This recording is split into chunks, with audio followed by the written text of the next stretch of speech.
किया शयन ही रघुपति लखन निवारे, शयन ही रघुपति लखन निवारे, प्रेम समेत निकट बैठारे, प्रेम समेत निकट बैठारे। श्री राम जी ने लक्ष्मण जी को बुलाया, आंख के इशारे से लक्ष्मण जी आए, बगल में राम जी ने बिठा कर पीठ थपथपाया, बोले बहुत बढ़िया। बोले भैया इतना बढ़िया मैं नहीं बोल पाता।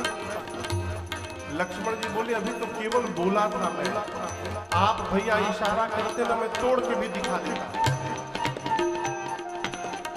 राम जी बोले हम लोग तोड़ने नहीं आए हैं, हम लोग धनुष यज्ञ देखने के लिए आए हैं। आपके रहते जनक जी ने बोल दिया धरती पर कोई वीर नहीं, ऐसा उत्तर दिया है आपने लक्ष्मण जी।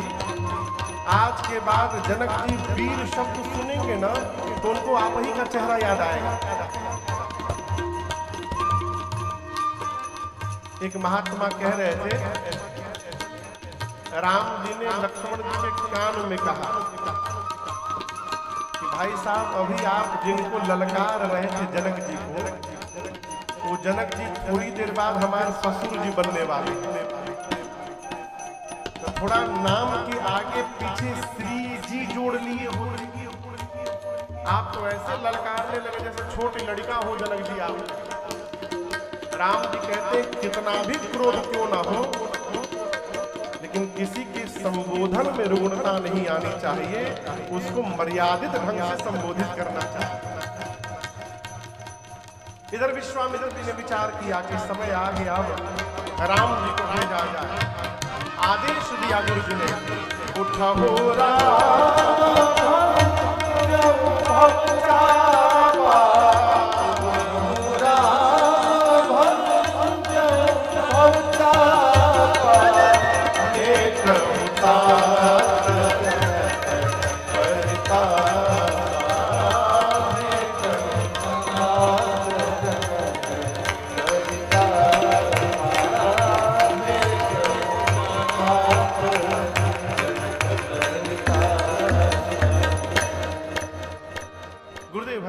श्री राम जी को अनुमति दी है। राम उठिए, धनुष को तोड़िए मत, भंज दीजिए, जनक जी के पश्चाताप को समाप्त करिए।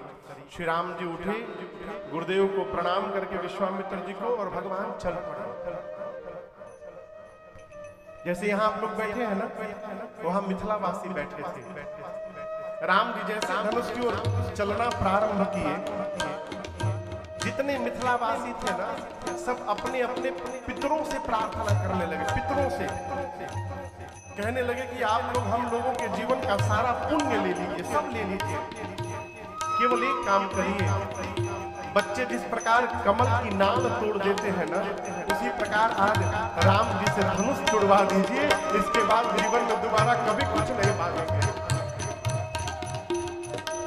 सीता जी की मां सुनैना जी व्याकुल हो गई, अपनी सखी को बोली, सखी क्या यहाँ सभी तमाशा देखने वाले लोग आए हैं?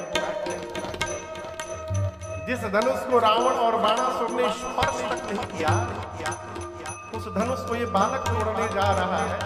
कोई रोकता क्यों नहीं इसको कि बालकों का कार्य नहीं है। सखी ने कहा, महारानी तेजवंत को छोटा न समझिएगा, तेजवंत लघु गणी अनरानी। सूर्य का छोटा सा गोला पृथ्वी के अंधकार को समाप्त कर देता है। कितने भी बड़े देवता क्यों न हो, एक छोटा सा मंत्र उस देवता को अपने बस में कर लेता है।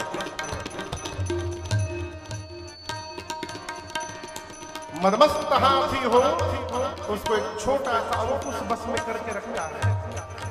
मेरी मानिए, जिसको आप छोटा समझ रही है ना, वही राम जी आज बड़ा कार्य करके दिखाने वाले हैं सभा में।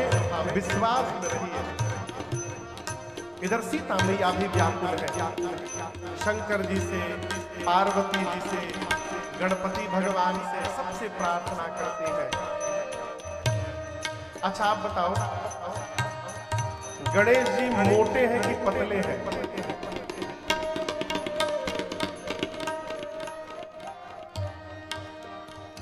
गणेश जी मोटे हैं कि पतले हैं?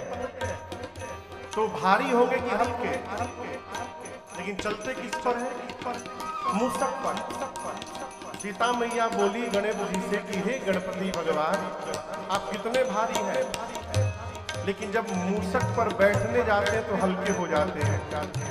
जैसे आप मूसक पर बैठते समय हल्के हो जाते हैं, उसी प्रकार आज इस धनुष को हल्का कर दीजिए, जिससे प्रभु इसको तोड़ सके। अंत में सीता मैया धनुष से प्रार्थना करती है, हे शंकर जी के चाप, अब आपका ही भरोसा रह गया है, मेरी प्रार्थना स्वीकार करिए।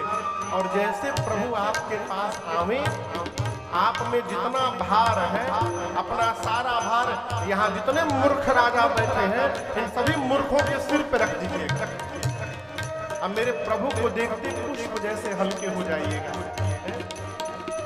राम जी ने मां की व्याकुलता देखी, व्याकुलता देख राम जी धनुष को देखने लगे। लक्ष्मण जी गुरु जी के पास है मंच पर। लक्ष्मण जी वहां से देखे कि भैया धनुष को देखने लगे, यानी अब उठाने वाले हैं। लक्ष्मण जी गुरु जी के पास थे, खड़े हो गए। अब खड़े होकर लक्ष्मण जी अपने दाहिने पांव से धरती को दबा दिए, दबाकर कहने लगे, शेष नारायण दिग्पाल सावधान हो जाइए, आप सभी लोग मिलकर धरती को पकड़ लीजिए, भैया धनुष उठाने वाले हैं। कहीं ऐसा न हो धनुष के साथ साथ धरती ही ऊपर उठ के चली आवे, धरती पकड़ के बैठिए। अब तक सभी लोग राम जी को देख रहे, सब लोग लक्ष्मण जी को देखने लगे। मिथिलावासी बोलने लगी, चल का रहा है, तोड़ने गया है, बड़का छोटका क्यों पांव से धरती दबा रहा है। राम जी गए, जाकर प्रभु ने धनुष की परिक्रमा लगाई है, धनुष को प्रणाम किया है। किसका धनुष है? भगवान शंकर का। शंकर जी को प्रणाम किया है। यहाँ दर्शन करिए, विश्वामित्र जी को प्रणाम करके आए थे, जब उठे हैं तब धनुष के पास पहुंचकर गुरु जी को प्रणाम किया। कौन गुरु जी? अयोध्या में बैठे गुरुदेव भगवान वशिष्ठ जी को प्रणाम किया मन से। और प्रणाम करने के बाद प्रभु ने धनुष के ठीक मध्य भाग में अपना कर ले जाके रखा। गोस्वामी जी कहते हैं, जैसे राम जी ने धनुष लिया, उसी समय बिजली चमकी, और जितनी देर के लिए बिजली चमकती है, उतनी देर में ही भगवान ने उठाया, झुकाया, तोड़ दिया। झटके में हुआ, कोई देख नहीं पाया। ए जीता के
सभी लोग खड़े रहे, किसी को कुछ दिखाई नहीं दिया, केवल आवाज सुनाई पड़ी।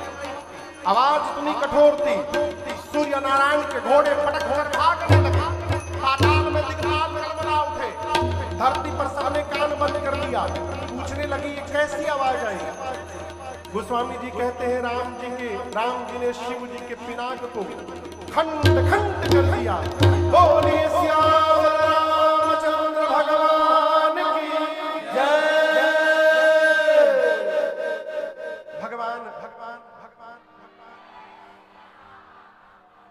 अभी आधा बिया भया है, पूरा बिया नहीं भया, बैठी। अब बारात निकलने वाली है तुरंत।